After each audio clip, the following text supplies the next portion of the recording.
Adam, thanks so much. We have breaking news just coming into Fox 13 as the U.S. Supreme Court has just released its blockbuster ruling that could alter the race for the White House. That decision came down just moments ago. Let's check in with John Hopperstead. And John, you were in the newsroom tracking this opinion. You're going through it right now. What have we learned? Well, guys, literally just in the last 2 minutes, this came down. The Supreme Court just releasing their opinion. We got a summary for you that reads, quote, the nature of presidential power entitles a former president to absolute immunity from criminal prosecution for actions within his conclusive and preclusive constitutional authority. He's also entitled to at least presumptive immunity from prosecution for all his official acts. There is no immunity for unofficial acts, and that's a key point to all this. A lot of people, of course, shocked that the Supreme Court even took up this case in the first place. Trump, of course, has a pending federal criminal case regarding his alleged attempts to overturn the 2020 presidential election. Supreme Court has also held onto the case for 6 months now. They could have decided this much quicker. If they did decide to send it back to the lower courts, there was likely to be a lot of outcry. We're looking at a live picture outside the Supreme Court right now. There are some demonstrators out there, but you can see not too many people as this decision comes down. Now, Trump has argued that without immunity, presidents would be hamstrung in office. So the immunity case really coming down to whether Trump's post-election actions in relation to January 6th were official. Again, the vote here, 6-3 in favor of presidential immunity. Again, this is just coming down, so we're taking a closer look at this. We'll have more for you coming up the next hour, guys. Will the senator withhold his request? Mr. President. Senator from Louisiana. Thank you, Mr. President. Mr. President, I want to talk just for a few minutes this evening about my people in Louisiana. They are hurting. Inflation is gutting them like a fish. This inflation, like all inflation, is man-made. And that man's name is President Joe Biden. President Biden has proven to be an inflation machine. He has spent trillions and trillions of dollars that we do not have. He has injected so much money into this economy that we are practically drowning in liquidity. And unless you were in the quad playing Frisbee during Econ 101, you know that inevitably that is going to cause inflation. And indeed it did. Now, I realize there is a yawning disconnect between what President Biden says and what my people in Louisiana are experiencing. There is. President Biden says that the economy is just fine. He says the economy is just wonderful. And I'll tell you what my people say. My people say, with respect, Mr. President, you need to put down the bong. Because in our state, we are paying more to live worse. And we're not going to be able to retire because of you, Mr. President, until 4 years after we're dead. Thank you, Mr. Grossman, and I apologize to the speaker and the body as we're sort of organizing the slides here. Mr. Speaker, and anyone that's listening, okay, so the House is in a fairly cantankerous spot right now. But part of my frustration and part of the reason for actually grabbing this hour is, what's a nice way to, what's a more elegant way to use the word, I need to stop the lying. Oh, actually, I don't think we're supposed to say that on the floor. The people just making crap up. So let's actually have a sort of an educational discussion here If you don't like math, please just turn off your television, stop watching, because this is becoming a math-free zone around here. And why is there the fighting here on the House? What's the fussing? You do understand every dime a member of Congress votes on now is all borrowed money. There's a very good chance, and we'll know actually next week when the final Treasury data is posted, that for this fiscal year, the 2023 fiscal year, which ends this weekend, we will borrow, and I'm sorry, but this is how you need to think about it. We will borrow functionally 9% of GDP. So 9% of the entire economy will be just the borrowed money, not the spent money, the borrowed money. We are hitting numbers that should be terrifying. Reduce this down to a $1 bill. Because when you hear our friends talking about, oh, no, you can cut spending, you can do this. I want you to think of something not as a member of Congress who can spend whatever he or she wants because it's not coming completely out of your pocket, but to the American people, the hardworking American taxpayers. So we took a dollar bill and we said, let's look at this dollar bill. Mandatory spending. This is money that has to be spent out of every dollar we collect from a taxpayer. Mandatory spending, 63 cents. Well, what do you mean by that? Well, we're talking about Social Security. We're talking about Medicare. We're talking about Medicaid. And, as all of you know, any loan you ever had, you're actually charged interest on it. 10 cents of every dollar. And this year that represents $663 billion just to pay for the interest on our debt. That leaves us a whopping 27 cents out of every single dollar we collect from you. And this is the important thing. I am so fed up with elected officials talking about what they've done for you. They do nothing for you. Every single thing we do in this country is paid for by a taxpayer or a debt that you co-signed that you didn't know about. Now, I told you a little bit of my history. I'm an automobile dealer. Most people, 97% of the people that we sell a car or truck to, borrow money to pay for that car or truck. They sign their name to a contract. And we take great time to explain to them exactly what is expected of them. Now, so I told you this, 63 cents goes for Social Security, Medicare, and Medicaid, 10 cents on each dollar just to pay our debt down, $663 billion. That's why I wanted to reduce it down to kitchen table economics. This is what's happening to your dollar. Now we have 27 cents that we can spend any way we want. And what does that mean? Well, that includes transportation, education, defense, and other programs. So let's take a look at the 27 cents of our budget, of our revenues that we have left to spend.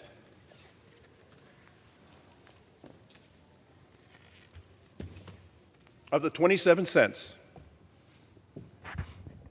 of each dollar, spending for defense, 13 cents. We don't ever want to walk away from that in the world we live in now. Are you kidding me? We're going to stop that. That leaves us, my friends, with 14 cents that we can actually control. Every single dollar out of your pocket is reduced down to this. And so when people say, you just have to learn how to cut spending, I say, so you gave me a dollar bill?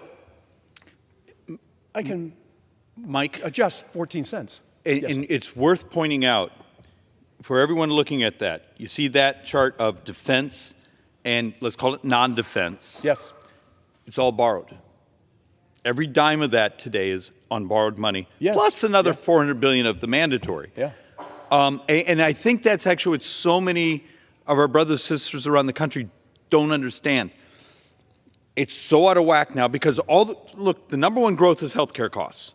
But that's sort of on autopilot because every time we try to fix it, the lobbyists, the Democrats lose their minds, and we're just trying to save the country. So we end up having the fights that are going on right now over that 14 cents. And look, there's waste, there's fraud, there's things in there we need to fix.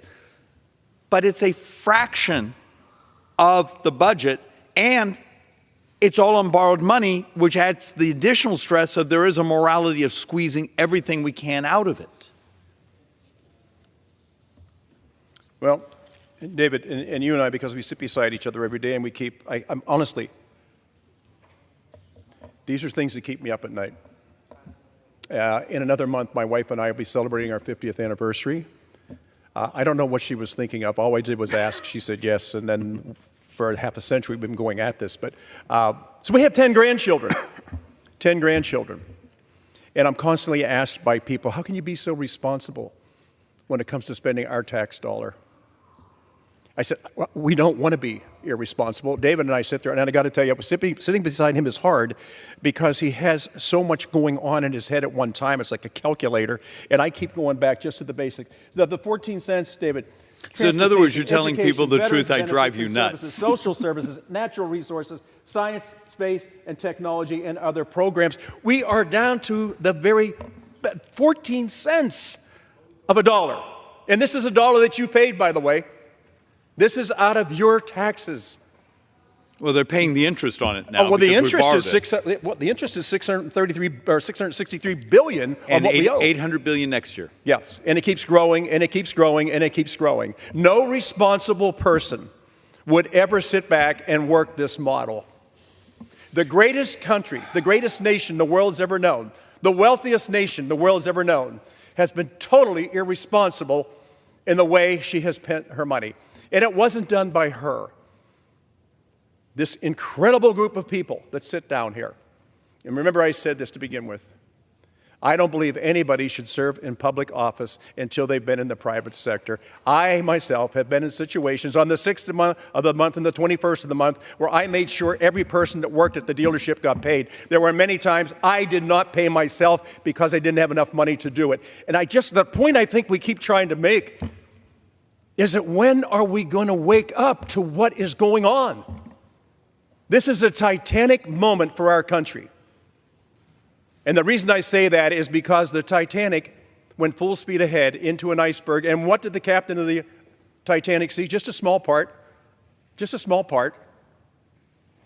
of the iceberg that was hidden up. They didn't see what was hidden. My friends, right now, the hidden part of what it is that we're spending, and I would just ask you to please think with us as we go through this. Reduce it down to where it makes sense and understand what is happening right now on the floor of this country. We represent you. We do not represent ourselves alone. We represent you. So, David, if we talk about this, and this is where we are, and I would just think that at some point we would sit back and we would say, I cannot watch this and allow this to happen to hardworking American taxpayers. And I think in some ways you just described why the fussing over the budget documents is going on. Look, we put together a fairly some interesting slides here. We've never presented before. We took these from a researcher at Manhattan and a couple other places. And then we did joint economic, some of my economists, we did some math here. We set this for 2033. So we actually had a year that's 10 budget years from now. We did not put in the fact that the Social Security Trust Fund is gone and there's $616 billion that needs to somehow be recapitalized. That's actually not in this deficit number.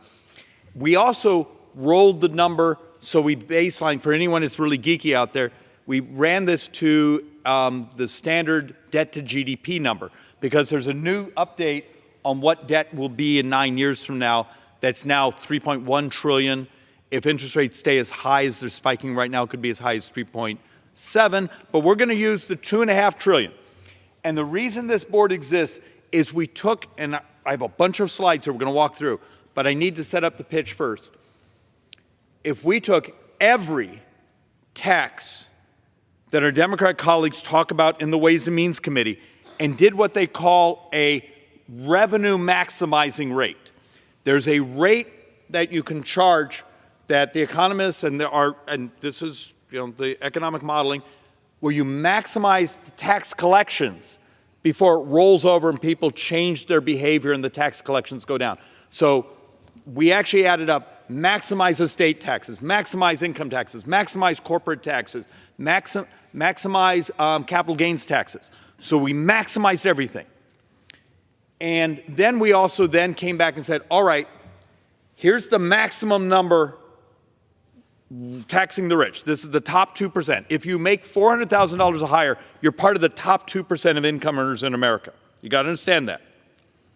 And then we also did, if you did the economic effect, what they call the dynamic score, which is always the real number we get. So here's our $2.5 trillion borrowing. If you did the full max on Democrats and got every dime, you get about $700 billion. And if you actually do the real number, where the dynamic score, it comes in about $450 billion. So you've just maximized all taxes. It gets you a fraction of the talking points. And my reason we're all going through these boards, how do I say this politely without sounding like a jerk? Our brothers and sisters on the other side, they may actually believe these numbers, but they're not real. And how do you make public policy that saves this country when half your brothers and sisters here say, no, we just tax people over 400,000, we'll be fine. And you show the slide, and it's nowhere near that. The unwillingness to deal with the reality of the math. And this is one you and I have talked about a couple times, where if you basically look at our history, so go back to 1950, because actually what's fascinating is from 1950 till recently, you actually have history where sometimes we've had really, really high marginal tax rates, 90% for the top income earners. And then, after tax reform, lower, but you took away a bunch of the deduction. You took half of society and removed them from the tax rolls. They don't pay income taxes.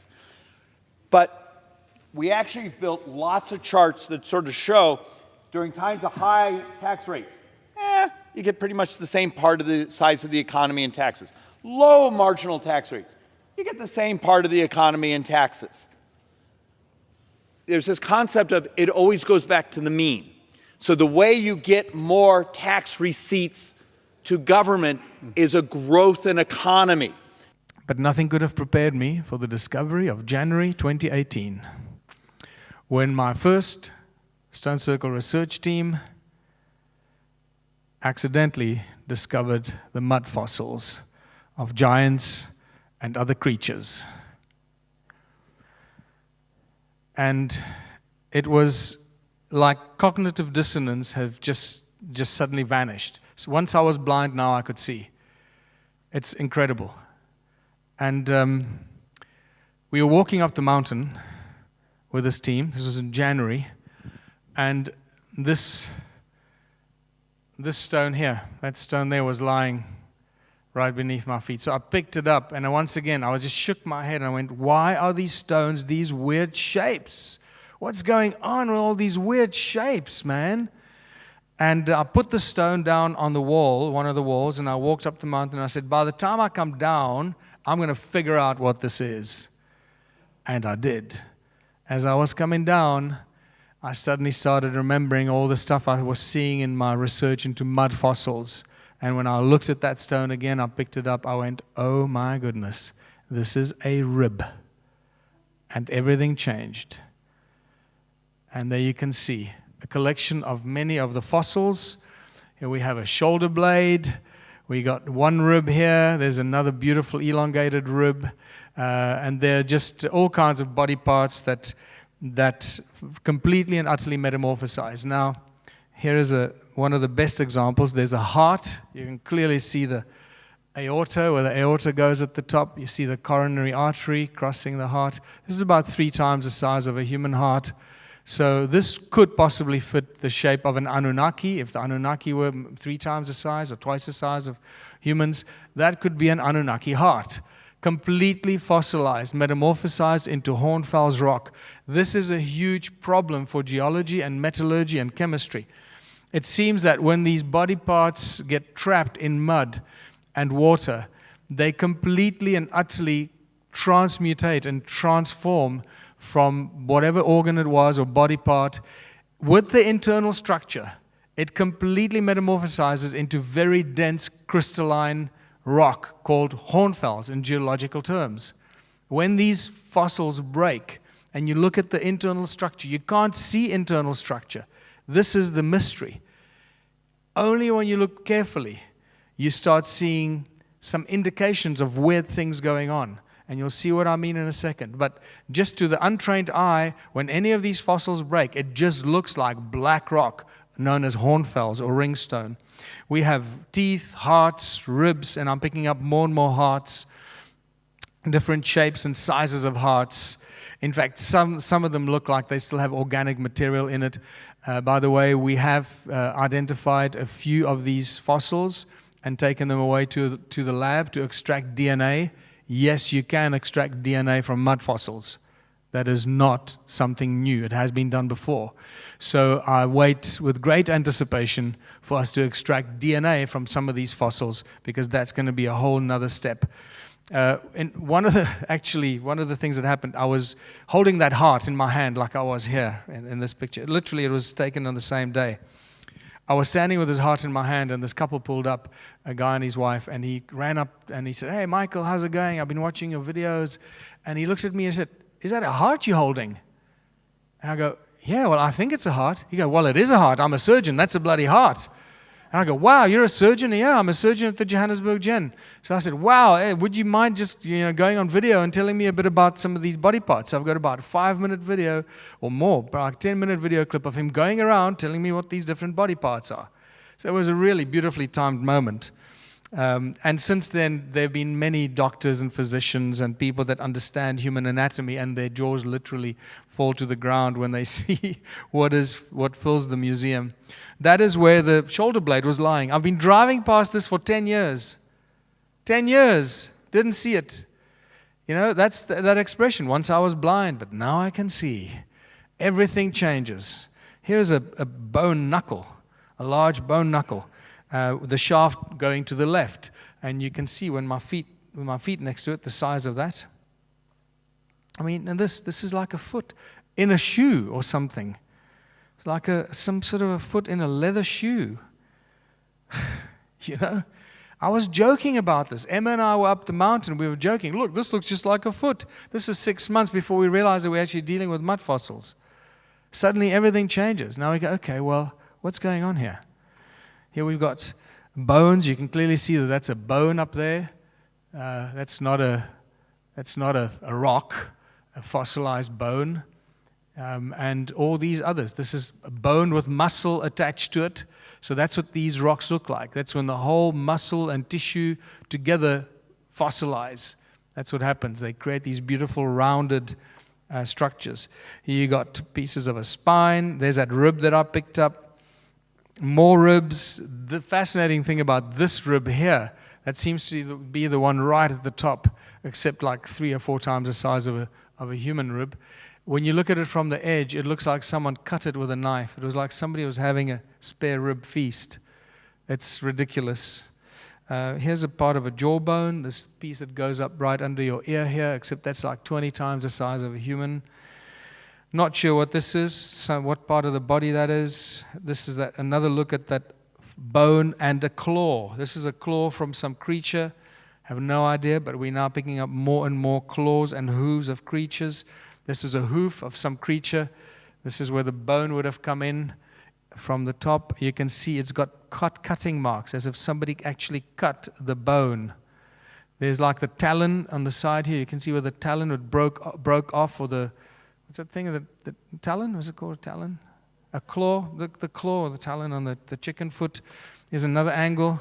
From the top, you can see the saw marks. Somebody was sawing that bone off. And the phalluses. Here's a giant phallus. This is just insane. This was taken out near Adam's calendar. And then this is just a collection, a shot of a bunch of skin, sort of reptilian skin with the meat attached to it. This is a close-up of the reptilian skin on one of them. And this is my favorite one, where you can actually see the skin at the top and how the epithelial cells are growing up into the skin before they actually reach the top. This entire thing is one piece of Hornfels rock, completely and utterly metamorphosized. You cannot distinguish internal organs in any possible way. That is a huge cognitive dissonance problem we're going to have to come across, because we don't understand how that works. I don't know what the hell this is, but I find it fascinating. Again, you can see the skin, the reptilian skin, and whatever this was inside here that completely turned to rock.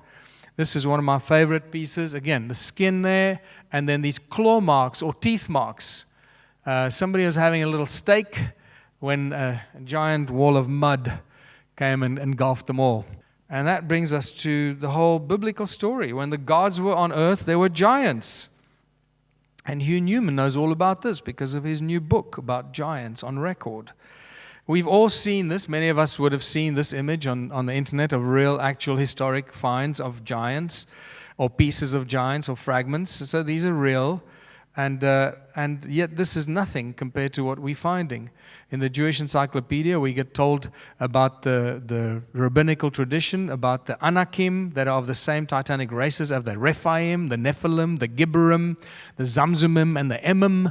They talk about them like they were the Russians, the Jews, the Russians, the Polish, the Portuguese, and the Italians, right? And like they knew who they were. Well, we have no idea who they were. The Zamzumim and the Emim, wow. In South Africa, we have the Boskop skull that's about 20% larger than the human skull. And then we have this bone fragment that's actually crystallized already at the Wits Museum, Wits University in Johannesburg. That's where I graduated from, by the way, in 1983. And there's the size. It's about at least twice this. Oops. Sorry. It's at least twice the size of a human leg bone, a human joint there. Look at that compared to that. When you see it in real life, it's a lot more impressive. And then you start seeing footprints like this that has become far more interesting, but nothing like the giant footprint close to my house, about 2 hours drive from where I live, and this is probably about 7 times as large as a human. It's interesting that Klaus Donner actually found the nose bone, the heel bone, and a skull fragment in Ecuador of a giant that was about 10 meters tall, or between 7 and 10 meters tall. And what is even more interesting, that the skeleton of that giant in Ecuador is actually in the Ecuador Museum. It's on display for everyone to see. And then there's still people that talk about, oh, giants are just a myth, they don't really exist. And there are these giant skeletons for us to see all over the world. But these are the small guys. Once we start looking at the books of Leviticus and the book of Enoch, everything changes. Because in Leviticus, they tell us, or whoever the narrator is tells us, that we were like locusts by their side. That's how small we were compared to the giants that lived in that part of the world. And the book of Enoch, I've heard about the book of Enoch so much and about the giants, so I looked it up just before I left. And I found it, I think it was on page 69 or 89, I can't remember now, where it clearly talks about the giants that were 3,000 ells tall. So I looked up what an ell is, and an ell is just short of half a meter. So 3,000 ells would make these giants 1.5 kilometers tall, or just short of a mile. Now this is a whole nother scale. And we have to start cognitively and consciously thinking about the possibility and probability and reality of these beings that existed on our planet at some time in the past. Stop shoving it aside and ignoring it, because history and oral tradition keeps talking about it. And even now in the stone circles, you can't get away from it. Suddenly it's all about the bloody giants. You know, I didn't want to talk about the giants, but I'm forced to talk about the giants. You know, I want to talk about stone circles. And we're picking up pieces of bloody giants everywhere. You know, these are not stones. These are fossils, people. Stones don't make these weird shapes. Body parts, anatomy makes these weird shapes, and not just of humans, of weird creatures that we have no idea what they look like. We don't know how many hearts they had. We don't know if they had blood. We don't know if they were cold-blooded or hot-blooded, if they had exoskeletons or inner skeletons. We're just speculating. We're just finding these parts, trying to figure out what the hell is going on. Just to remind you again of that knuckle, which is quite large, but nothing compared to this one. Look at this. I mean, this is the size of a Volkswagen Beetle. That's where the shaft came out and was cut off. Would have gone out to the right here. And in fact, from this angle, I've just noticed, I think yesterday when I was editing this, when you look at this angle, it looks like it's got that reptilian skin there on top as well. stuff gets weirder and weirder. And this is just a close-up of where the shaft was cut off. You can see that the metamorphosized rock there is completely different because of the bone marrow and the blood and whatever was in that part of the bone when it was cut off. Whoever cut that off or broke it off or severed it off somehow. And then obviously we have the heart, the aorta. And if you think this is an interesting aorta and a heart, there you can see it going in there. And there's a coronary artery going down. Very clear. If there are any physicians here, you'll know what I mean. It's very obvious. How about this size for a heart? There's where the aorta goes in. That's probably about a, 50, 80, 100-ton heart. I have no idea. The fascinating thing, here's a close-up of the aorta, where that aorta, I suspect, would have gone in. And this is propped up right beneath a giant footprint. Like, here it is. It's propped up. It's not accidentally lying there. It's propped up with stones, holding it up. So somebody put it there to draw our attention to the giant footprint. And through some shamanic downloads and shamanic channeling, we've been told that the Anunnaki put this heart there to point to the giant footprint.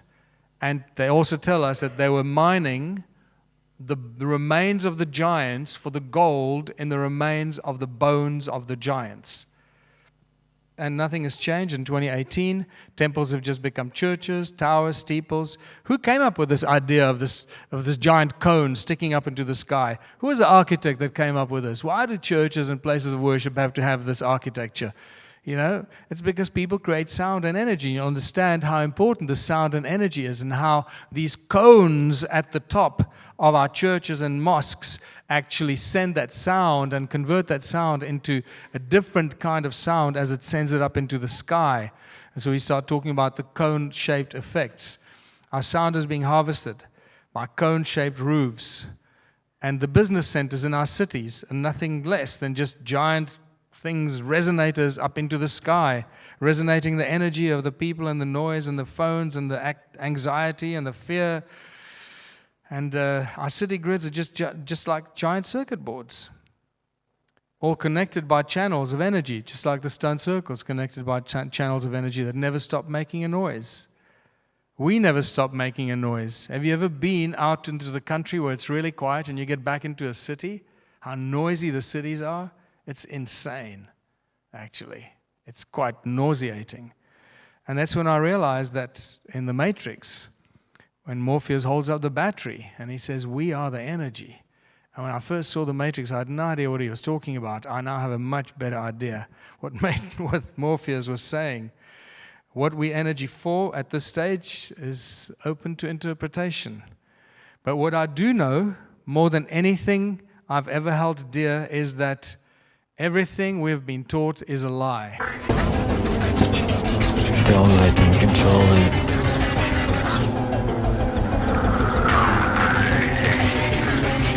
They will indoctrinate you. Don't believe their lies.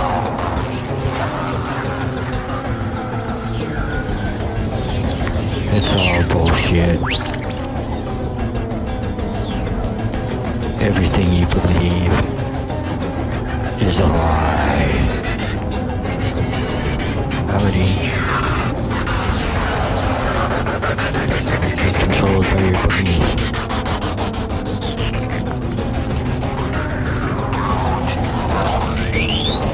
Open your mind. Don't let them control you.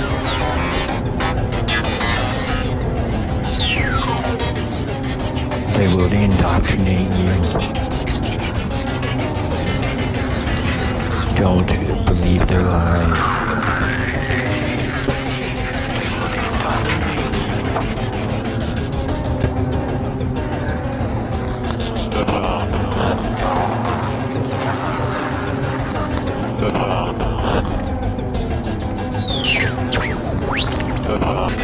It's all bullshit.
Sudosi budosi naranjanasi samsara maya pariyajitesi samsara svavanam jajamohad nidram na janma mrityor trisat svarupi Sudosi budosi naranjanasi samsara maya pariyajitesi samsara svavanam jajamohad nidram na janma mrityor trisat svarupi Sudosi budosi naranjanasi samsara maya pariyajitesi samsara svavanam jajamohad nidram na janma mrityor trisat svarupi Sudosi budosi naranjanasi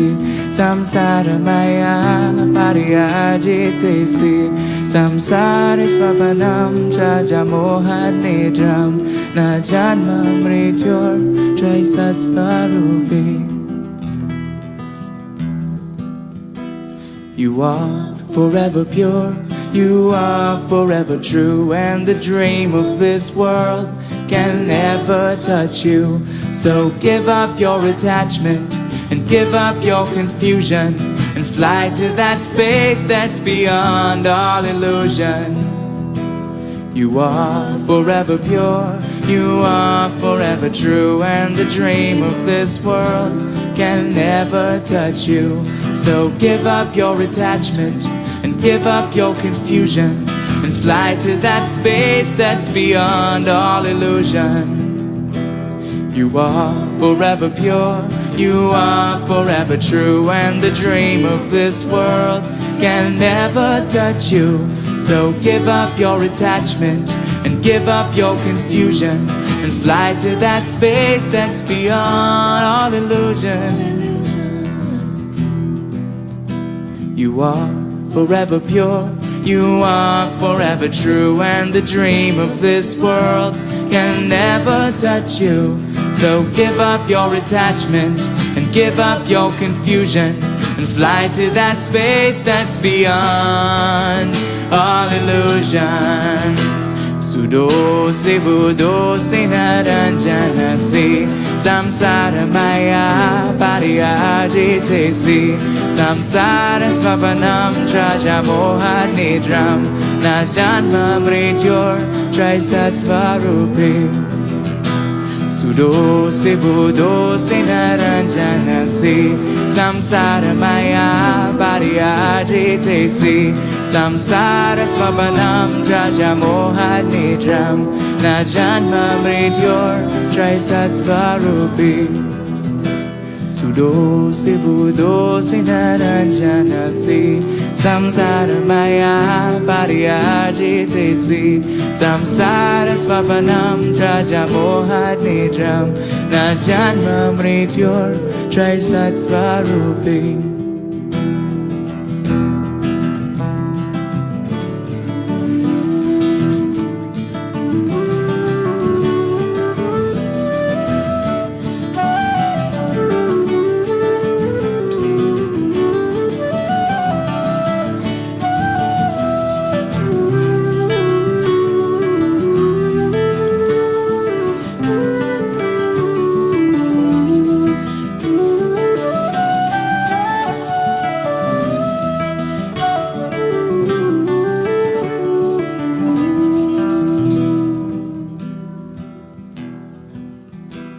You are forever pure, you are forever true, and the dream of this world can never touch you. So give up your attachment and give up your confusion and fly to that space that's beyond all illusion. You are forever pure, you are forever true, and the dream of this world can never touch you. So give up your attachment and give up your confusion and fly to that space that's beyond all illusion. You are forever pure, you are forever true, and the dream of this world can never touch you. So give up your attachment and give up your confusion and fly to that space that's beyond all illusion. Sudo se budo se naranjana se samsara maya pariyajite se samsara swapanam chaja moha nidram na janma mrityor trisatsvarupi. Sudo se budo se naranjana se samsara maya pariyajite se samsara swapanam chaja moha nidram na janma mrityor trisatsvarupi.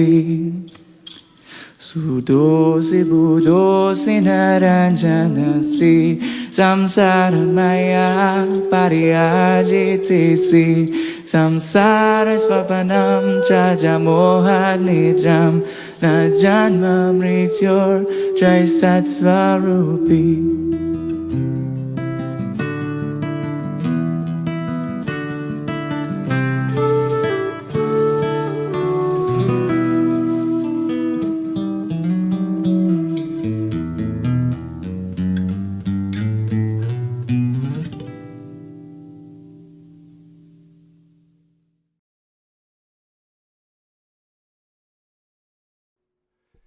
All right, so let's see. We got a little bit to cover this evening. This will be the first pre-recorded show that I'm doing. Let's see. I'm just barely getting it done in time to play it after the other one, but it should improve the quality of production significantly and reduce the number of errors. So yeah, y'all got to see the first part, and I'm gonna start kind of in the same. I'm gonna roll back a little bit to when Anu visited. So it's basically before departing, Anu, the heroes and heroines assembled. A new era has begun, so he was to them saying. Supplied directly with the golden salvation, forthcoming is the end of toil. Once enough gold on Nibiru for protecting is piled in storage, the toil on Earth can be diminished. Heroes and heroines to Nibiru can return. In the Absu, relief, not continued toil, was the Anunnaki's expectation. Now that the Earthlings are proliferating, let them provide the labor. So were the Anunnaki and the Absu saying. In the Eden, the tasks were greater. More abodes, more provisions were required.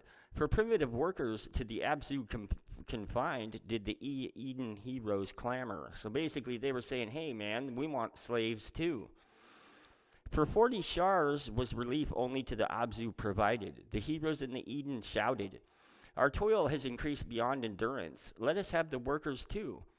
While Enlil and Enki the matter were debating, Ninurta the decision into his hands took. With 50 heroes, an expedition to the Absu he led. With weapons they were armed. In the forests and the steppes of the Absu, the Earthlings they chased. With nets they then captured. Male and female to the Eden they then brought. To do all manner of chores in the orchards and in the cities they trained them. By the doings was Enki angered. By them was Enlil enraged. My expelling of Adamu and Tiamat you have overturned, so Enlil to Ninurta said. Let the mutiny once in the Absu occurring, not in the Eden, be repeated. So to Enlil, Ninurta said, with the Earthlings in the Eden, the heroes are becalmed.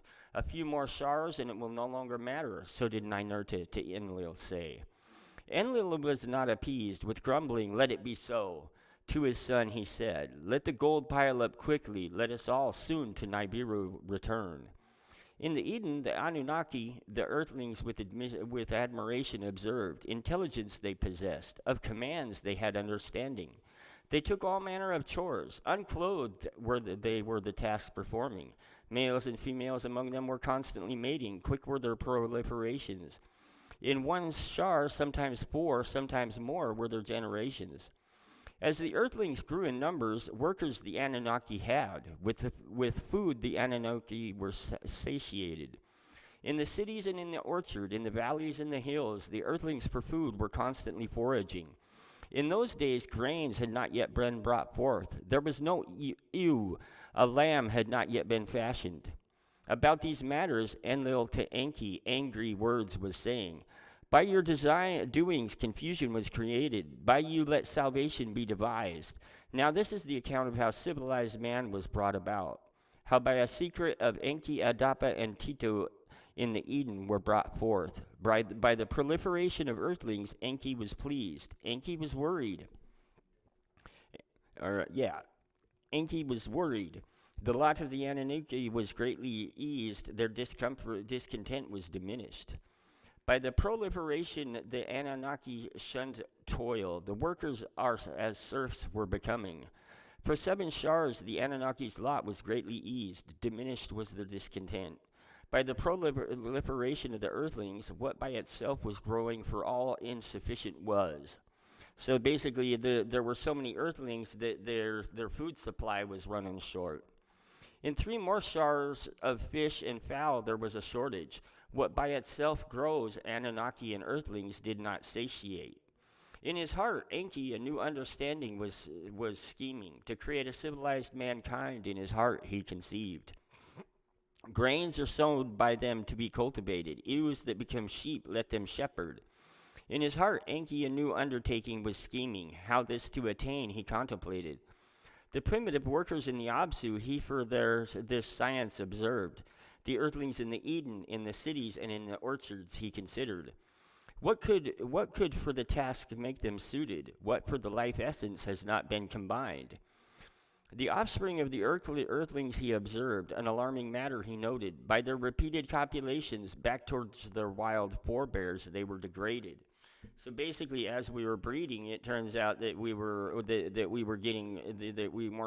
retaining basically their portion of the DNA, and so basically it goes into how Enki he found some girls that were human that he was attracted to, and he impregnated them.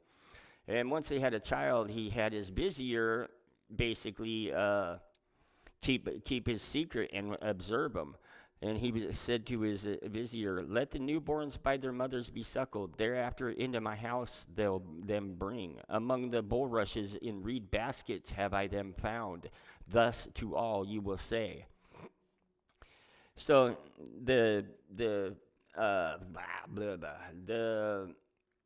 advisor, his vizier, that's the word, vizier. His vizier basically did that just for him, and he brought him up, and so did he say to all, and Ninki to the foundlings, which is Enki's wife, liking took as her own children she raised them. Adapa, the foundling, the boy she called, till one with life, the girl she Titi, one with life, the girl she named. Unlike all other earthling children, the twosome were slower to grow up than earthlings. They were much quicker in understanding, however. With intelligence they were endowed, of speaking with words capable they were. Beautiful and pleasant was the girl. To her hands she was greatly dexterous. Ninki, the spouse of Enki, to Titi took a liking. All manner of crafts she was teaching.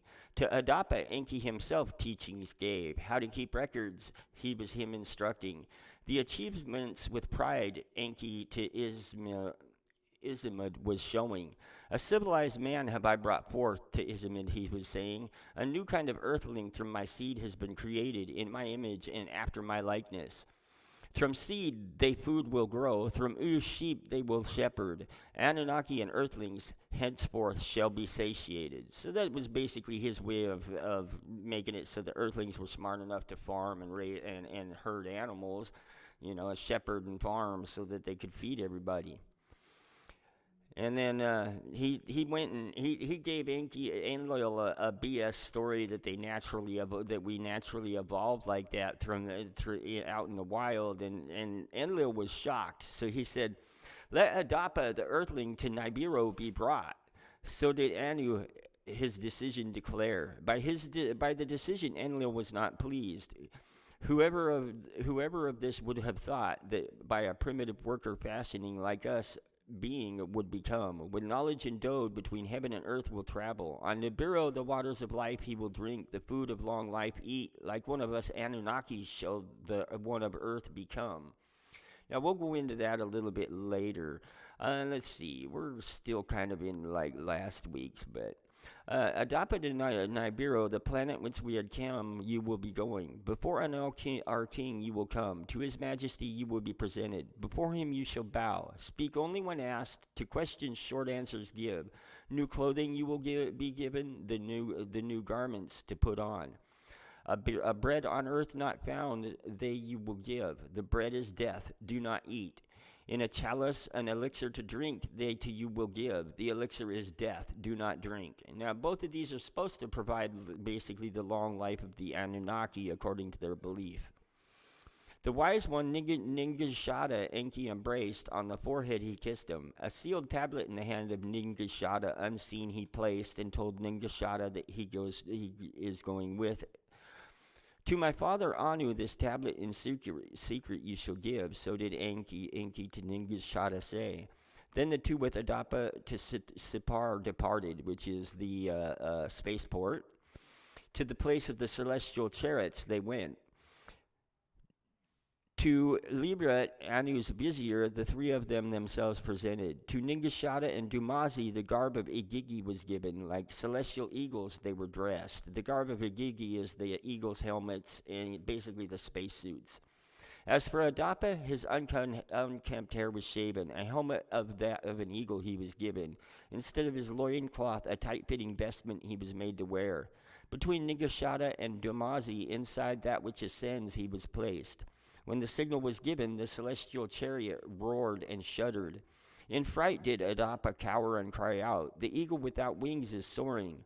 Upon his sides Ningishada and Dumazi their arms placed. With soothing words they him calmed. When 1 league aloft they were borne, upon the earth they glanced out. Its lands they saw, by seas and oceans its parts separated. When 2 leagues aloft they were, the ocean to a tub grew smaller. The land was the size of a basket. When 3 leagues aloft they were, again they cast a glance where they had departed. The earth was now a small ball. By a sea of darkness is the vastness swallowed. So they arrive on the planet, and they're greeted, and they go to dinner. And so to the banquet room Anu, all who were assembled led. To the leaden tables he happily gestured. At the laden table bread of Nibiru, Adapa was offered. He did not eat it. At the laden tables elixir of Nibiru, Adapa was offered. He did not drink it. By this Anu the king was puzzled, was offended. Why was Enki to Nibiru, this ill-mannered earthling, sent? To him the celestial ways reveal. Come now, Adapa, to Adapa, Anu said. Why did you neither eat nor drink? Our hospitality you rejected. My master, the Lord Enki, commanded me, the bread do not eat, the elixir do not drink. So did Adapa to the king Anu answer. How old is this thing, Anu was saying? For what was Enki from an earthling our food and elixir prevented? He asked Ningishada. Perchance in this lies the answer, Ningishada to Anu said. The secret tablet that he carried hidden to Anu the king he then gave. Puzzled was Anu. Anu was concerned. To his private chamber he went, the tablet to decipher. In his private chamber, Anu, the tablet's seal broke open. Into the scanner the tablet he inserted it. Message from Enki to decipher. Adapa by my seed to an earthly woman was born, so did the message from Enki say. Likewise was Titi by another earthly woman of my seed conceived.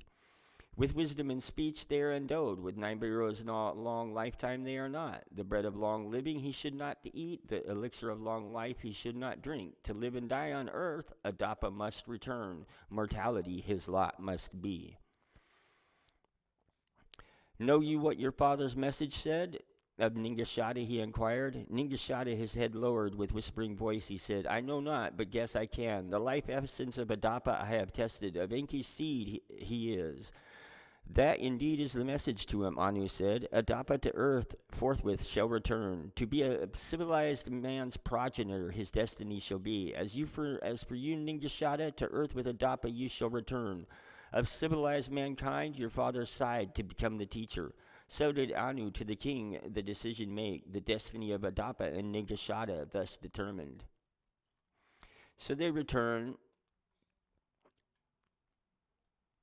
and let's see, they brought all the sheep, they brought all the grains. So basically, according to the Sumerians, like the grains that we began cultivating and farming, and the sheep that we began herding originally way back in the day, was brought from Nibiru. When the shar was completed, Dumazi to earth returned. The essence seed of sheep used for the growing with him he brought. Four-legged animals of Nibiru to another planet, the earth he conveyed. His return with essence seed and the ooze was cause for much celebration. Into the care of his father, Enki Dumazi with his precious cargo returned. The leaders then got together how to proceed with the new breed they considered. Never before was there an ewe on earth. A lamb has never to earth from the heavens been dropped. A she-goat has never before to her kid given birth. Weaving of sheep's wool has never before been established. The Anunnaki leaders, Enki and Enlil, Nimma, and Ningishada, who the creators were, a creation chamber, a house of fashioning to establish, decided. Upon the pure mound of the landing place in the Cedar Mountain, it was established. And so, basically, it to cut the long story short, that's where Cain and Abel came from, because they taught Cain for sowing and reaping, and they taught Abel the arts of shepherding.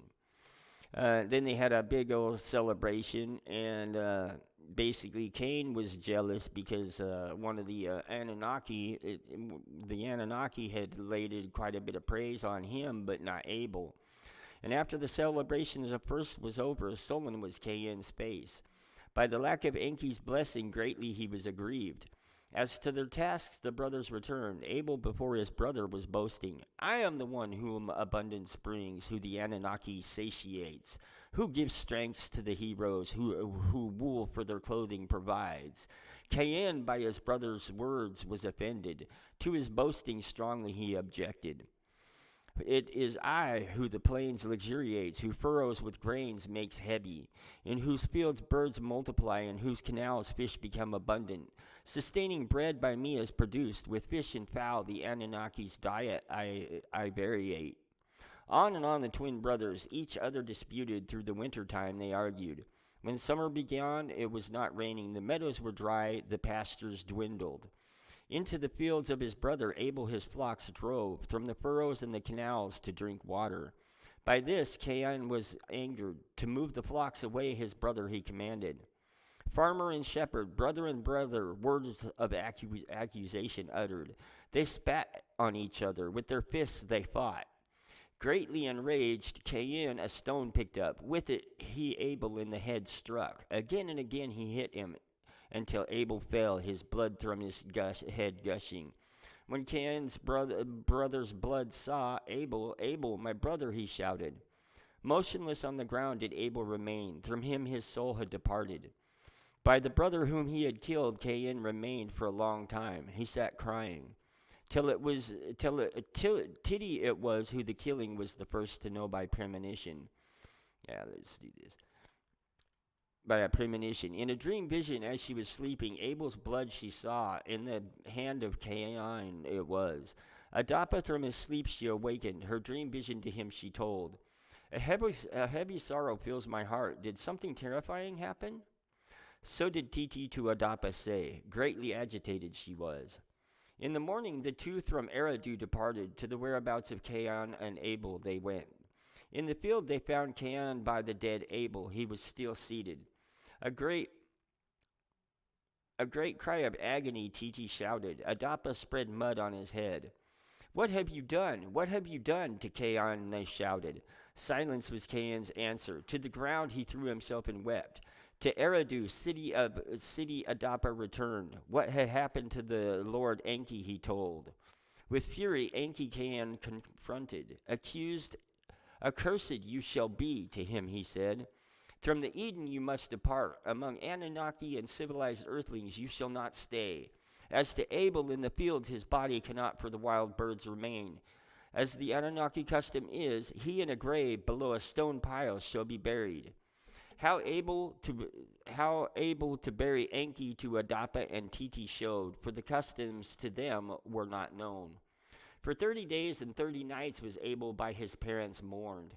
To Eridu for judgment Cain was brought, the exile sentence to pronounce Enki wished. For his deed Cain himself must be slain, so did Marduk with anger say. Let the 7 who judge be assembled, so did Ninurta of Cain the mentor say.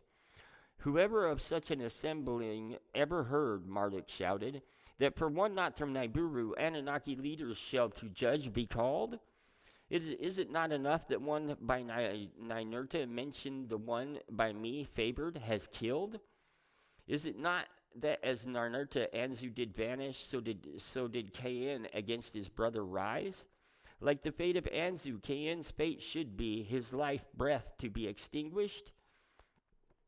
So did Marduk in anger to Enki, Enlil, and Ninurta say. So basically, Enki, Marduk's saying that, it's like everybody else has gotten exiled, so why shouldn't Cain? But at the same time, he's looking down on human beings as less than, and that's really where all that started.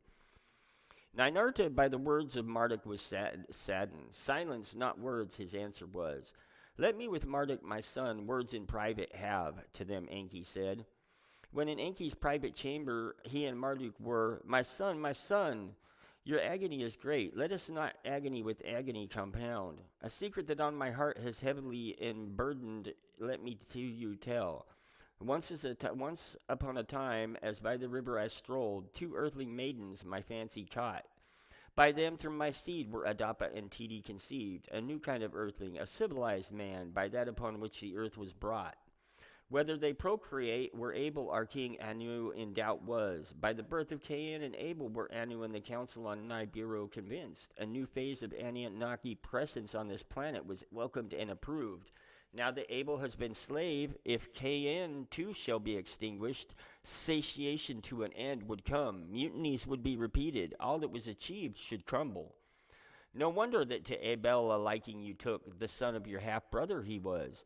Now on the other one have pity, let the line of Adapa survive. So did Enki with a sadness, a secret to Marduk his son reveal. By the revelation Marduk was at first astounded, then by laughter he was overcome. Of your love-making prowess much to me was rumored, now that of that convinced I am. Indeed, let Cain's life be spared, to the ends of the earth let him be banished. So did Marduk, from anger to laughter changing, to his father say, in Eridu judgment upon Cain by Enki was pronounced. Eastward to a land of wandering, for his evil deed Cain must depart. That his life must be spared, he and his generations shall be distinguished. By Ningishada was the life essence of Cain altered. That is, that his face, a beard, should not grow. Cain's life essence Ningishada changed. With his sister Awan as a spouse, Cain from the Eden departed. To the land of wandering he set his course. All right.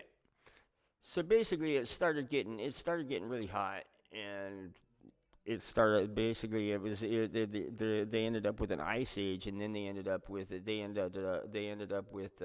very bad period, which they say they call it demons that were hitting the earth and stuff. But what it was really was the Younger Dryas, the impacts that they speak of in that particular theory, which we can go into that eventually. So basically, it was given to Marduk to marry a human, and in Eridu there was a wedding celebration. Ninki for Marduk and Sarpent arranged. Her people by the sound of a copper drum the ceremony announced. With 7 tambourines her sisters the bride to her spouse presented. A great multitude of civilized earthlings in Eridu assembled, like a coronation to them the wedding was. Young Anunnaki also attended. Igigi from Lamu in great numbers came to celebrate our leader's wedding of Nibiru and Earth a union. To witness we came. So did the Igigi their arrival in large numbers explain. Now this is the account of how the Igigi, the daughters of the earthlings, abducted, and how afflictions followed, and Zusurda oddly was born. In a great number did the Igigi from Lamu to earth come. Only 1/3 of them on Lamu stayed. To earth came 200. To be with their leader Marduk, his wedding celebration to attend was their explanation. Unbeknownst to Enki and Enlil was their secret. To abduct and have conjugation was their plot. So they wanted wives too, right? Unbeknownst to the leaders on Earth, a multitude of the Igigi on Lamu got together. And remember, Lamu is Mars, so the Igigi were the ones managing the Mars outpost. So yeah, they were kind of suffering from a lack of having female persuasion around to keep them company. And one thing you gather, out of this is that the Anunnaki are some lusty folk. Unbeknownst to the leader, what to Marduk permitted is from us should not be deprived to each other, they said. Enough of suffering and loneliness, of not having offspring. That was their slogan. During the comings and goings between Mars and Earth, the daughters of the Earthlings, the Adipite females as them they called, they saw, and after them they lusted, and to each other the plotters said, "Come, let us choose wives from among the Adipite females, and children beget." One among them, Shamgaz, his name was, their leader became. "Even if none of you agree, I alone the deed shall do," to the others he said. "If a penalty for this sin shall be imposed, I alone for all of you shall it bear." One by one, others in the plot joined together. By an oath together to do it, they swore. By the time of Marduk's wedding, 200 of them on the landing place descended. Up on the great platform in the Cedar Mountains they came down. From there to Eridu they journeyed. Among the toiling earthlings they passed. Together with the earthling throng in Eridu they arrived. After the wedding ceremony of Marduk and Sarpanit, hard name there, had taken place, by a signal prearranged, Shamgaz to the others a sign gave. An earthling maiden, each one of the Igigi seized by force, they then abducted them. To the landing place in the Cedar Mountains, the Igigi with the female went. Into a stronghold the place they made, to a leader's challenge they issued. Enough of deprivation, not having offspring. The Adapa daughters to marry we wish. Your blessings to this must give, else by fire all on earth destroy we will. Only Enlil was enraged without pacification. One evil deed by another has been followed. Fornication from Enki and Marduk the Igigi have adopted. Our pride and sacred mission to the winds have been abandoned. By our own hands this planet with earthlings multitudes shall be overrun. With much disgust was Enlil speaking. Let the Igigi and their females from earth depart. On Lahmu conditions unbearable have become. Surviving is not possible. So did Marduk to Enlil and Enki say. In the Eden they cannot remain, Enlil with anger shouted. With much disgust the gathering he left. In his heart, things against Marduk and the earthlings was Enlil plotting. Upon the landing platform in the Cedar Mountains were the Igigi and their females secluded. Children there to them were born, children of the rocket ships they were called. Marduk and Sarapin, his spouse, also had children. Asar and Satu were the first two sons called. To the domain above the Absu to him and Sarapin granted, Marduk the Igigi invited. To dwell in 2 cities that for his sons he had built, Marduk the Igigi summoned. Some of the Igigi and their offspring to the domain in the dark-hued land came. On the landing platform in the Cedar Mountains, Shamgaz and others did remain. To the far east lands of high mountains, some of their offspring went. How Marduk of earthlings his strength increases, Ninurta carefully observed. What are Enki and Marduk scheming? To his father Enlil Ninurta said. The earth by the earthlings inherited will be, Enlil to Ninurta said. Go, the offspring of Cain find, with them a domain of your own prepare. To the other side of earth Nibiru went, the offspring of Cain he found. How tools to make and music to play to them he taught. How in mining to engage and smelt and refine he showed them. How to build rafts of balsam trees he showed them. To cross a great sea he then them guided. In a new land, a domain they established, a city with twin towers there they built. A domain beyond the seas it was, the mountain land of the new bond, heaven earth it was not. In the Eden, Lumak was the workmaster. Quotas to enforce was his duty. The earthlings' rations to reduce was his task. All right. To the Eden, to Shurabak Lamach returned. To him Batanas the sun showed. White as the snow his skin was. The color of wool was his hair. Like the skies were his eyes, and a brilliance were his eyes shining. Amazed and frightened was Lumak. To his father Matushi he hurried. A son unlike an earthling to Batanas was born. By this birth greatly puzzled I am. So basically, this goes into the birth of a white person, when a girl was seduced by an Anunnaki, and this was up in Eden.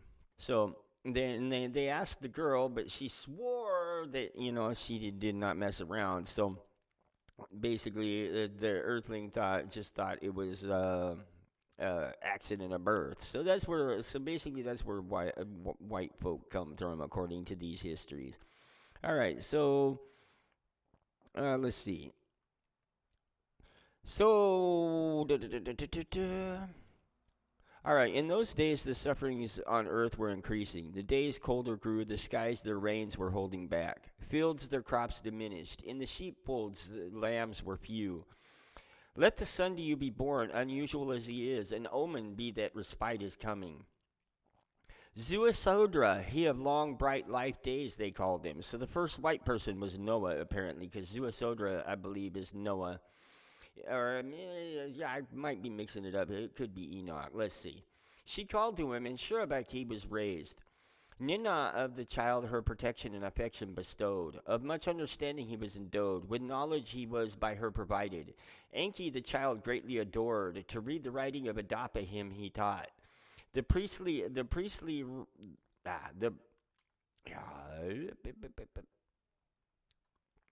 go here. There we go. The priestly rites, how to observe and perform, the boy as a young man learns. So basically this is the first priest. In the 110th Shar was Zayasudra born. In his days the sufferings on earth intensified, plagues and starvations the earth afflicted. Now this is the account of the earth's tribulations before the deluge, and how the mysterious Gaozu decision of life and death in secret guided. By the conjugation of Igigi and earthling daughters was Enlil greatly disturbed. By Marduk's espousal of an earthling female, Enlil was much distraught.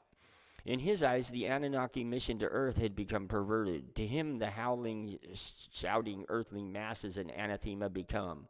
Oppressive the pronouncements of the earthlings had become. The conjugation of sleep, the conjugations of sleep deprived me, so did Enlil to the other leaders say. In the days of Zayasudra, plagues and pestilences the earth afflicted, aches, dizziness, chills, fevers the earthlings overwhelmed.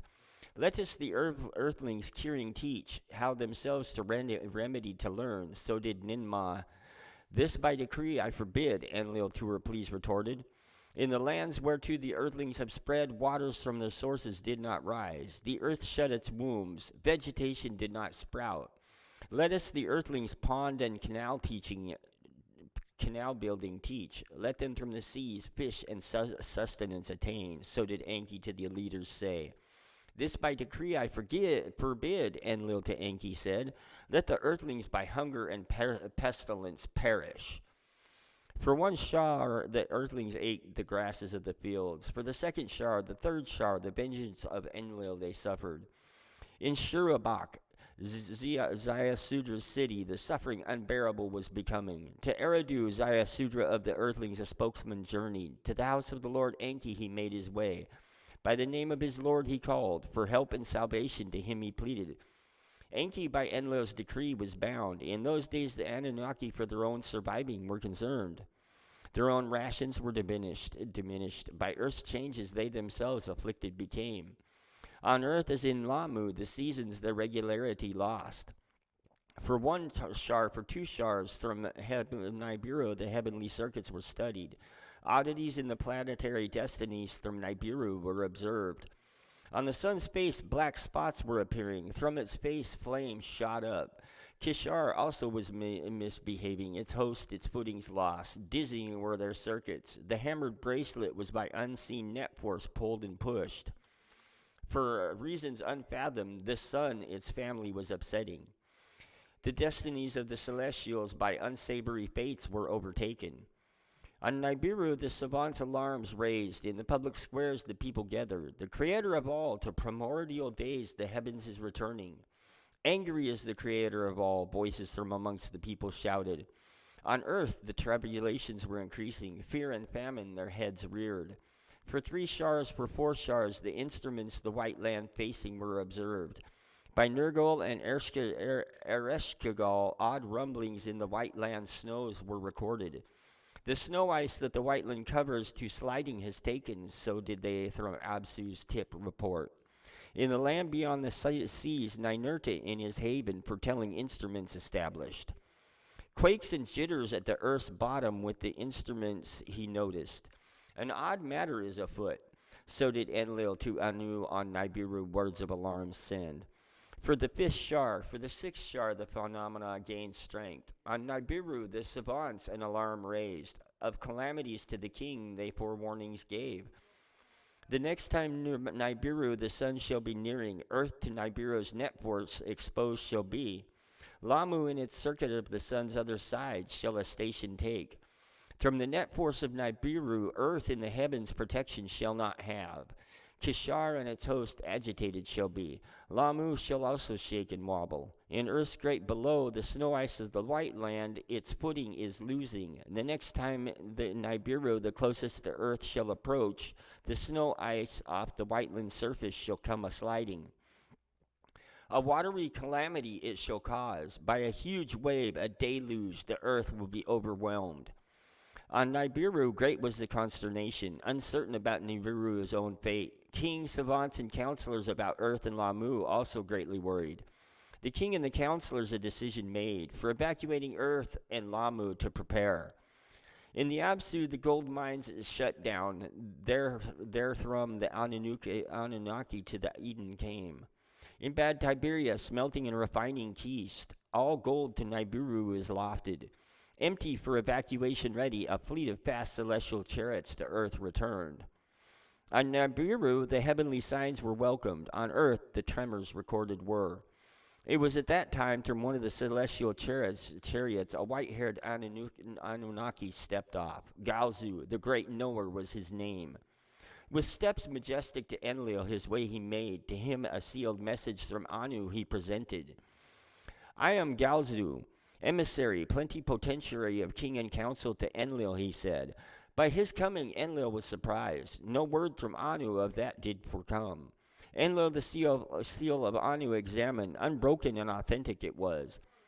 To Nibiru Kai the message tablet was read, its encoding was trustworthy. For king and council, Galzu speaks, his words are my commands, so did the message from Anu state. The Enki and Ninma be also summoned was Galzu's request. When they came to Ninma, Galzu pleasantly smiled. Of the same school and age we are, to her he said. This Ninma could not recall. The emissary was as young as a son. She was as his older mother. Simple is the explanation, Galzu to her said. By our winter slumber life cycles it is caused. Indeed, this matter is of my mission apart. About the evacuation it is a secret. For ever since Dumazi on Nibiru had stayed, returning Anunnaki on Nibiru examined were. Those who on earth the longest stayed by the returning harshly were afflicted. Their bodies to Nibiru's cycles were accustomed no longer. Their sleep was disturbed, their eyesight failing. The net force of Nibiru weighed their walk. Their minds were also affected, as sons were older than the parents they had left. Death, my comrades, to the returnees quickly came. Of that I am here a warning to give. Enlil with anger was seized. Before the earthlings like us were becoming, now we as earthlings have become onto this planet we are imprisoned. This whole mission to a nightmare it has turned. By Enki and his earthlings from masters, slaves we have been made. To the outburst, Galzu with compassion listened. Indeed, much there is to ponder, he said. On Nibiru, much thinking and soul-searching, deep questions were raising. Should Nibiru to its fate be been left? Whatever by the Creator of all intended to be let to happen? Or was it the coming to earth by the Creator of all conceived, and we only unwitting emissaries? Of that, my comrades, the debate will continue. So was Galzu to them, saying, Now this is the secret command from Nibiru. The three of you on earth will remain, only to die to Nibiru if you return. In celestial chariots, the earth encircling the calamity you shall outwait. To each of the other Anunnaki, a choice to leave or the calamity outwait must be given. The Igigi whose earthlings espoused must be between imparture and spouses choose. No earthling, Marduks, Sarpanit included, to Nibiru to journey is allowed. For all who stay in what happens see, in celestial chariots they safely must seek. As for all the others, to depart from Nibiru forthwith they ready must be. So did Galzu Nibiru's commands to the leaders in secret reveal. In Nibiru Kai, Enlil, a council of Anunnaki and Igigi commanders summoned. The leaders' sons and their children also were present. Word of the impending calamity Enlil to them as a secret revealed. To a bitter end Earth mission has come, to them he solemnly said. All who to leave wish in celestial boats, they are ready to Nibiru will be evacuated. But if earthling spouses they have, without the spouses they must leave. Igigi, who to their spouse and offering attached are, let them to the highest peaks on earth escape. As for a few of us Anunnaki who will choose to stay, in boats of heaven in earth's skies will we remain. The calamity to outwait, the fate of earth to witness. As the commander, I shall be the first one to stay, so was Enlil saying. By their own choice will be the other. With my father I choose to stay, the calamity to face, so did Ninurta announce. To the lands beyond the oceans after the deluge I will return. Ninar, Enlil's on earth firstborn, an odd wish announced. The deluge to outwait, not in earth's skies, but on the moon, that was his wish. Enki, an eyebrow raised, Enlil, though puzzled, approved. Ishkur, Enlil's youngest, to remain on earth with his father, his decision made. Utu and Anana, Nanar's children who on earth were born, to stay declared. Enki and Ninki to stay, and earth not abandoned chose. Proudly, so they announced. The Igigi and Sarpanit I shall not desert, Marduk said with anger. One by one, Enki's other sons, their choices to stay announced. Nergal and Gibel, Ningal and Ningashida and Damazi too. All eyes to Ninmah then turned. With pride her choice to stay she declared. My life work is here, the earthlings my created, I shall not abandon. By her works Anunnaki and Igigi to a clamor were stirred. About the earthlings' fate they inquired. Let the earthlings for the abominations perish, so did Enlil proclaim. A wondrous being by us was created, by us saved it must be, Enki to Enlil shouted. To this Enlil with his own words shouted. From the very beginning, at every turn, the decision by you modified were. To primitive workers procreating you gave, to them knowing you endowed. The powers of the creator of all into your hands you have taken. Thereafter, even that by abominations you fouled. With fornication, Adapa you conceived, understanding to his line you gave. His offspring to the heavens you have taken, our wisdom with them you have shared. Every rule you have broken, decisions and commands you have ignored. Because of you, by a civilized earthling, a brother murdered. Because of Marduk, your son, the Igigi, like him, with earthlings intermarried. Who is lordly from Nibiru, to whom the earth alone belongs, to no one is no longer known. Enough, enough. To all that I say, the abomination cannot continue. Now that a calamity by a destiny unknown has been ordained, let what must happen happen. So did Enlil angrily proclaim. That all leaders solemnly swear to let events unhindered occur. Of all Enlil demanded. First to take the oath of silence was Ninurta. Others of Enlil's side followed. Nergal of Enki's sons was first to take the oath. Others of Enki's sons followed. To your command, bow, Marduk, to Enlil said. Or to your command I bow, Marduk to Enlil said. But of what worth is the swearing, if Igigi their spouses will abandon, would not fear among the earthlings spread? Ninmah was in tears, the words of the oath she faintly whispered. Enlil at his brother Enki gazed. It is the wish of the king and counsel, to him he said. Why will you bind me with an oath? Enki his brother Enlil asked. The decision by you was made. On earth it is a commandment. The floodwaters I cannot arrest, the earthlings' multitudes I cannot save. To what oath to bind me you therefore desire? So did Enki to his brother ask. To let it all happen as if by fate decreed? Let it as Enlil's decision be known. On Enlil alone let the responsibility forever rest. So did Enki to all pronounce. Between those who will depart and those who will stay, the groupings arrange, places for assembly to designate, equipment to collect, chariots to assign. First to depart were those in Nibiru were returning. With much embracing and the locking of arms, in joy mixed with sorrow, the celestial boats they boarded. One after the other, the vehicles from Sipar roared aloft. With him and Sarapin and 2 sons and the daughters of Lamu go, there the calamity outwait, or to distant mountainsides on earth disperse, a haven from the deluge to find. Enlil of those who remained took account by groupings to them chariots he assigned. Ninurta to the mountain lands beyond the oceans, Enlil directed on earth's rumblings to report. To Nergal and Eresh Kogal, the task the Whiteland to watch Enlil assigned. To guard against an onrush of earthlings, to Ishkar the task Enlil gave. Of all preparations, Sipar, the place of the celestial chariots, was the center. To Sipar, Enlil, the tablets of destinies from Nibiru moved. A temporary bond, heaven and earth, there was to establish. However, if ever the calamity might be survived, let all that had happened be remembered. Let us tablets of records in Sipar, in the depths of the earth, safely bury. Let what from one planet to another done in days to come uncovered be. Enki his brother's words with approving accepted. Emmys and other tablets in golden chests they stored. In the depths of the earth, in Sipar, for posterity they buried. Thus ready for the signal to depart, the leaders awaited. It was at that time of anxious waiting that Enki, his sister Ninmah, addressed. To her was Enki thus saying, In his preoccupation with all the earthlings of all other living creatures, Enlil lost attention. When the avalanche of waters sweeps over the land, other living creatures, some by us from Nibiru originated, most from earth itself evolved. In one sudden swoop to an extinction they shall be doomed. Let us, you and me, their seed of life preserve, their life essences for safekeeping extract.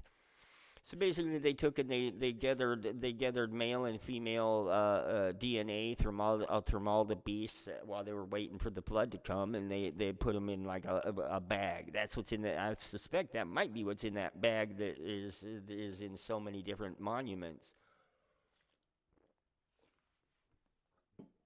Another thing you'll notice there is they speak of putting the information, writing the information down and burying it.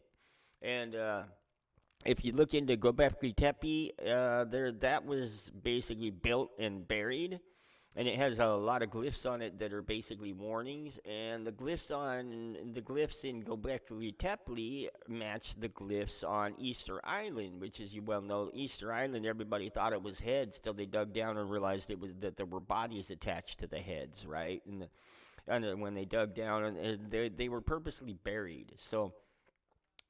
All right, so basically they all gathered and they waited for the flood. They were getting ready for the flood, and in Sipar, all the Anunnaki gathered. The day of the deluge they awaited. It was at that time, at the tension of awaiting was amounting, that the Lord Enki, asleep in his quarters, had a dream vision. In the dream vision there appeared the image of a man, bright and shining like the heavens. And as the man Enki approached, Enki saw the white-haired Galazu. He was in his right hand an engraver's stylus he was holding. In his left hand a tablet of lapis lazuli, shining smooth, he held. And as he approached near enough by Enki's bed to stand, Galazu spoke up and said, Unwarranted your accusations against Enlil were, for only the truth he spoke, and the decision that is Enlil's decision will be known, not be but destiny decreed. Now in your hands fate take, for the earthlings the earth will inherit. Summon your son Zayasudra, without breaking the oath to him the coming calamity reveal. A boat that the watery avalanche can withstand, a submersible one to build him, tell, the likes of which on this tablet to you I am showing. Let him in it save himself and his kinspokes, and the seed of all that is useful, be it plant or animal, also take. That is the will of the Creator of all. And Galzu in the dream vision, with the stylus on the tablet, an image drew and placed the engraved tablet by the side of Enki's bed. And after the image faded, the dream vision ended, and Enki with a shudder awoke. In his bed, Enki for a while lying remained. With wonder the dream vision he pondered. What was thereof the meaning? What omen did it hold? Then, as off his bed he stepped, lo and behold, there was the tablet. What in a mere dream vision he had seen, now by his bedside materially was. With trembling hands the Lord Enki the tablet picked up. A design of curious shaped boat upon the tablet he saw. By the tablet's edge measuring markings there were, the boat's measures indicating a stir with awe and hope. The Lord Enki by sunrise for his emissaries quickly sent. Find the one called Galzu, to him I must speak. So to them he said, by sundown all came back. To Enki thus reporting, none Galzu to find was able. Galzu, they said, to Nibiru did long ago return. That night to the reed hut where Zayustra was sleeping, Enki stealthily went. The oath not breaking, the Lord Enki not to Zayasudra, but to the hut's wall spoke. Wake up, to the reed wall, Enki was saying. From behind the reed screen he was speaking. When Zayasudra by the words was awakened, to him Enki from behind the reed screen said, reed hut, to my words pay attention, to my instructions heed pay. On all the habitations over the cities a calamitous storm will sweep, the destruction of mankind and its offspring it will be. This is the final ruling, the word of the assembly by Enlil convened. This is the decision by Anu and Enlil and Ninmah spoken. Now heed my words, observe the message that to you I am speaking. Abandon your house, build a boat, spurn possessions, save the life. The boat that you must build, its design and measurements on a tablet are shown. By the reed's wall hut I shall leave. Make sure that the boat shall be roofed throughout. The sun from the inside must not be seen. The tackle must be very strong, the pitch strong and tight to ward off the water. Let the boat be the one that can turn and tumble, the watery avalanche to survive. In 7 days build the boat, into your family and kinfolk gather. In the boat food and water for drinking heap up. Household animals also bring. Then on the appointed day a signal to you shall be given. A boat guide who knows the waters by me appointed. To you that day will come. On that day the boat you must enter, its hatch tightly closed you must. An overwhelming deluge coming from the south, lands and life shall devastate. Your boat from its moorings it shall lift, the boat it shall turn and tumble. Fear not, to a safe haven the boat guide will navigate you. By you shall the seed of civilized man survive. By Enlil's decision, by an oath upheld am I bound, to all that the Anunnaki swear. If my face you shall see, surely like all earthlings you will die. Now reed hut, to my words pay heed. The purpose of the boat, a secret of the Anunnaki you must remain. When the townspeople will inquire, to them you will so say, the Lord Enlil with my Lord Enki has angry been. To Enki's abode in the Absu I am sailing, perchance Enlil will be appeased. For a while silence followed. Zayasudra from behind the reed wall hut came. A tablet of lapis lazuli on the moonlight shining he saw and picked up. The image of a boat upon it was drawn, notches its measurements gave. Wisest of civilized men was Zayasudra. What he had heard he understood. In the morning to the townspeople he so announced, the Lord Enlil with the Lord Enki my master angry has been. On that account to me the Lord Enlil is hostile. In this city I no longer reside, nor in the Eden my foot any more set. To the Abzu, the Lord Enki's domain, I will there a sailing go. In a boat that must quickly be built, I will away from here depart. Thereby the Lord Enlil's anger will subside, hardships will end. Upon you the Lord Enlil abundance henceforth will shower. The morning was not yet gone when the people around Zayasudra gathered to speedily for him the boat build. They each other encouraged. So he conned the townsfolk into building the boat that him and his family survived in, and basically let the people who built it drown. That's kind of messed up. Timbers of boat wood the elders were hauling. The little ones bitumen from the marshes carried. As woodworkers the planks together hammered, Zayasudra in a cauldron the bitumen melted. With bitumen the boat he waterproofed inside and out. As in the drawing upon the tablet, the boat in the 5th day was completed. Eager to see Zayasudra depart, so obviously they weren't too fond of him, huh? The townspeople to the boat food and water brought. From their own mouths sustenance they took. To appease Enlil they were in a hurry. Four-legged animals into the boat were also driven. Birds from the field by themselves flew in. Into the boat Ziusudra and his spouse and sons made embark. Their wives and children also came. Any who to the abode of the Lord Enki wished to go, let them too aboard come. So did Ziusudra to the gathered people announce. Envisioning Enlil's abundance, only some of the craftsmen the call heeded. On the 6th day, Ninagal, the lord of the great waters, to the boat came. A son of Enki he was. To be the boat's navigator he was selected. A box of cedar wood in his hands he held. By his side in the boat he kept it. The life essence and life eggs of living creatures it contained, by the Lord Enki and Ninmah collected. For days before the day of the deluge, the earth was rumbling. Groans as with pain it did. For nights before the calamity struck, in the heavens Nibiru as a glowing star was seen.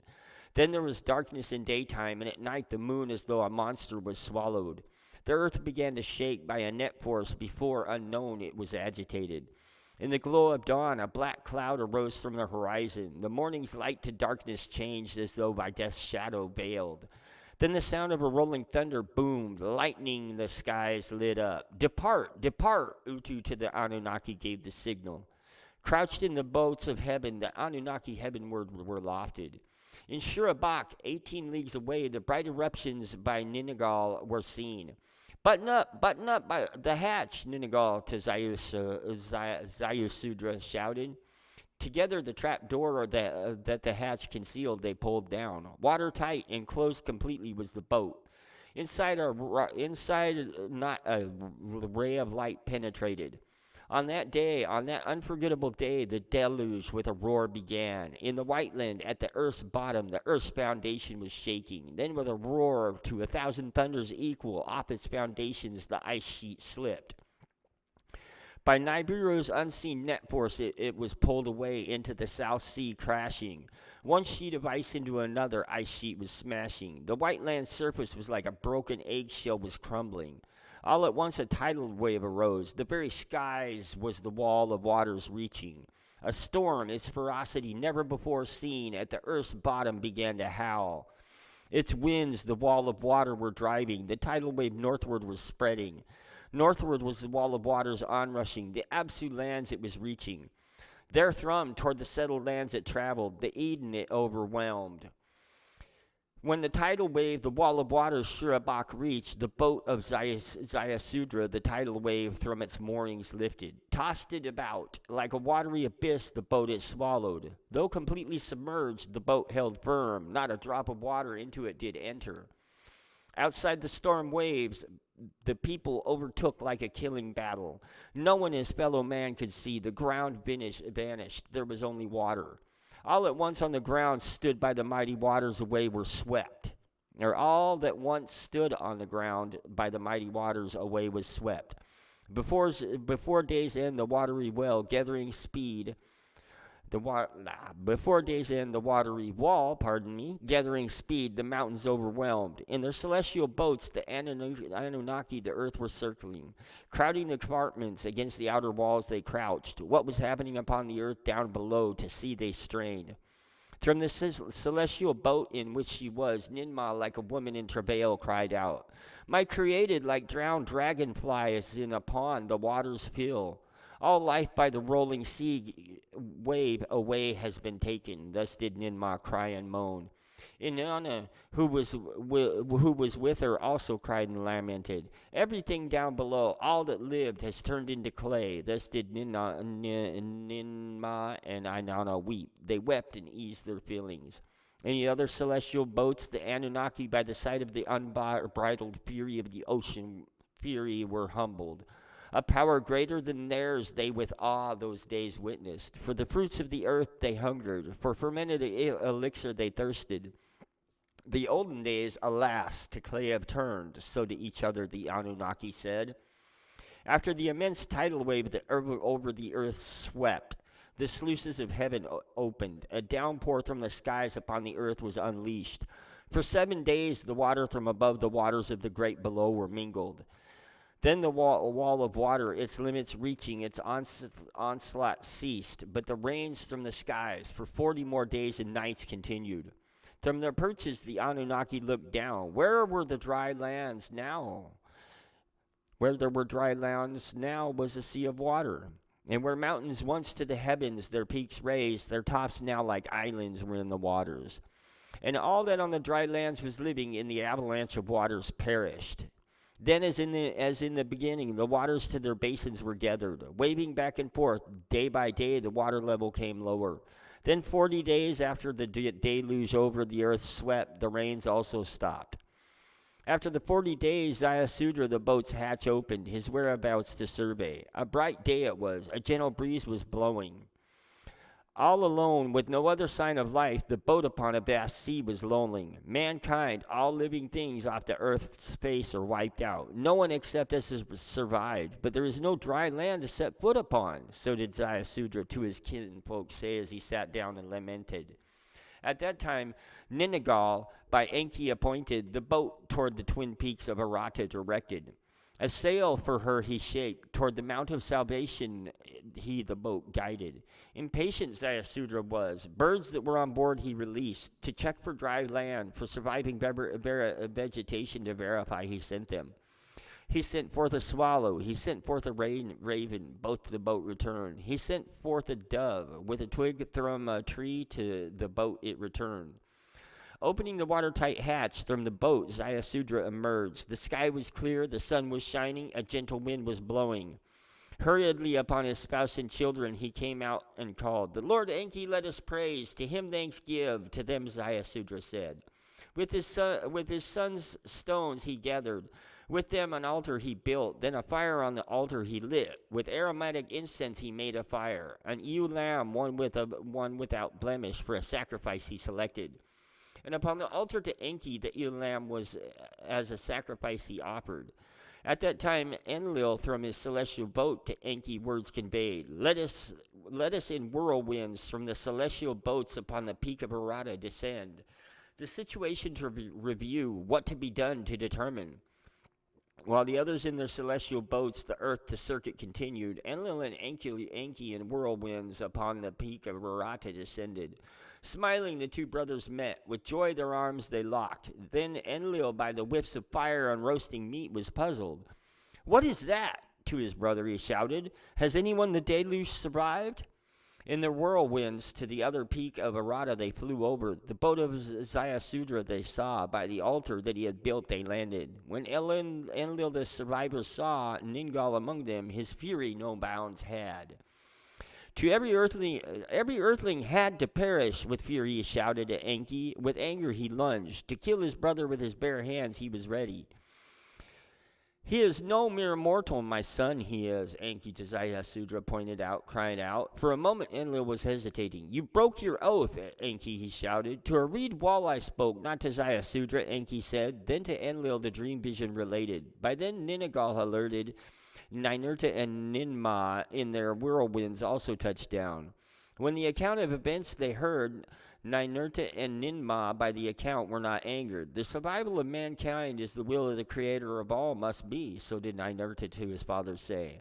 Ninmah, her necklace of crystals, a gift of Anu, touched and swore, "On my earth the annihilation of mankind shall never be repeated." Relenting, Enlil by the hands Zayasudra and Emzara his spouse took and blessed them thus: "Be fruitful and multiply, and the earth replenish." Thus were the olden times ended. It was after the encounter at Arata that the waters of the deluge to recede continued, and the face of the earth gradually from under the waters was showing. The mountainlands were mostly unscathed, but the valleys under mud and silt were buried. From the celestial boats and from the whirlwinds, the Anunnaki the landscape surveyed. All that in the olden times in the Eden and the Abzu had existed under the mud was buried. Eridu, Nibrukai, Shurubak, Sipar, all were gone, completely banished. But in the Cedar Mountains, the great stone platform in the sunlight glistened. The landing place in the olden times established was still standing. One after another, the whirlwinds upon the platform landed. The platform was intact. At the launch corner, the huge stone blocks held firm. Clearing debris and tree branches away, the first to land to the chariots signaled. One after the other, the celestial chariots came. Upon the platform they touched down. Then to Marduk on Lamu and Namar on the moon, words were sent, and they too to earth returned. Upon the landing place they came down. Lamu by the passage of Nibiru was devastated, so did Marduk relate.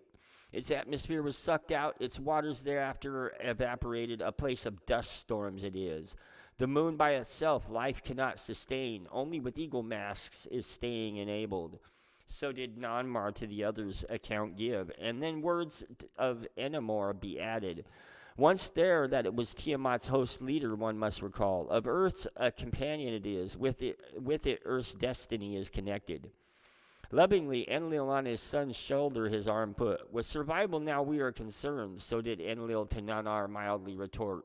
Now sustenance is our first concern. Let us the sealed creation chamber examine. Perchance Nibiru's seeds we shall still find. So did Enlil to Enki say, of the grains once creating him reminding. At the side of the platform, clearing some mud, the shaft from times remote they found, the stone that blocked it they lifted off, the sanctuary they entered. The diorite chest with seals were fastened. The seals were a copper key they made open. Inside the chest, in crystal vessels, the seeds of Nibiru's grain were there. Once outside, to Ninurta Enlil the seeds gave. To him he was thus saying, go, the mountainside terrace, let the grains of Nibiru once again bread provide. In the cedar mountains, on other mountains too, Ninurta waterfalls dammed. Terrace is constructed. The oldest son Ziusudra to raise crops he taught. To Ishkar his youngest Enlil another task assigned. Where the waters have receded, go, and remaining fruit-bearing trees find. To him as a fruit cultivator, Ziusudra's youngest son was assigned. The first fruit they found, the vine that Ninmah brought it was. Of its juice, as the Anunnaki's elixirs is renowned, Ziusudra took a sip. By one sip, then another and another, Ziusudra was overpowered like a drunkard, he fell asleep. Then a gift to Anunnaki and earthlings Enki presented. A chest that Ningal had carried he unveiled, its surprising contents to all he announced. The life essences and life eggs in the wombs of the four-legged animals from Ziusudra's boat can be combined. Sheep for wool and meat will multiply, cattle for milk and hides we will all have. Then with other living creatures the earth shall replenish. To Dumazi the shepherding task Enki gave. In the task was Ziusudra's middle son assisting. Then to the dark-hued landmass where his and his son's domains had been, Enki his attention turned. With Ninagal at the confluences of mighty waters, the mountains he dammed. Fierce waterfalls to a lake he channeled to the water as a lake to accumulate. Then the lands between the Absu and the great sea with Marduk he surveyed. Where habitations once were, the river's valley how to drain he considered. At midstream where the river's water cascaded, and an island from the waters he raised. In its bows twin caverns he carved out. Above them from stone sluices he fashioned. From there 2 channels in the rocks he cut. For the waters 2 narrows he fashioned. Thus the flowing waters from the highlands coming he could slower let go faster. With dams and sluices in the 2 narrows, the waters he regulated. The close passage at the earth in Lamu affected on Nibiru too much damage caused. The shield of gold dust was torn. The atmosphere was dwindling again. Now new supplies of gold quickly are needed. Fervently to the Abzu Enki went with Gibel his son to survey and search. He journeyed. All the gold mines were gone. By the avalanche of water they were buried. In the Eden, bad Tiberia too no longer existed. In Sippar, a place for the chariots was no longer. The hundreds of Anunnaki who in the mines in bad Tiberia toiled from the earth were gone. The multitude of earthlings as primitive workers serving by the deluge were to clay turned. No gold from earth anymore can be provided, so did Enlil and Enki to Nibiru announce. On earth and on Nibiru there was desperation. At that time Ninurta, his task in the mountains of cedars completed, to the mountain land beyond the oceans once again journeyed. From that land on the other side of earth, astounding words he delivered. The avalanche of waters deep cuts into the mountainside they tore. From the mountainsides, uncounted gold in nuggets, large and small, to the rivers below fell down. Without mining can the gold be hauled. Now we'll stop there. I mean, I believe I kind of overlapped on that, but you know, it is what it is. I wanted the story of the flood to be like the complete story in one spot. We're going to stop here because next we're going to go get into the Tower of Babel. And the Tower of Babel is a very significant event in human history, and have no doubt about it, it is still relevant today, very much so. So let's see. I gotta mix this down in. I gotta whatever the word is. Basically render it real quick because I got 10 minutes to put it on. So. Next week, it's going to be a lot better. As you can tell, this week is better than last. Every week gets better. So stay tuned, and our newsletter will be coming out Thursday. So see y'all.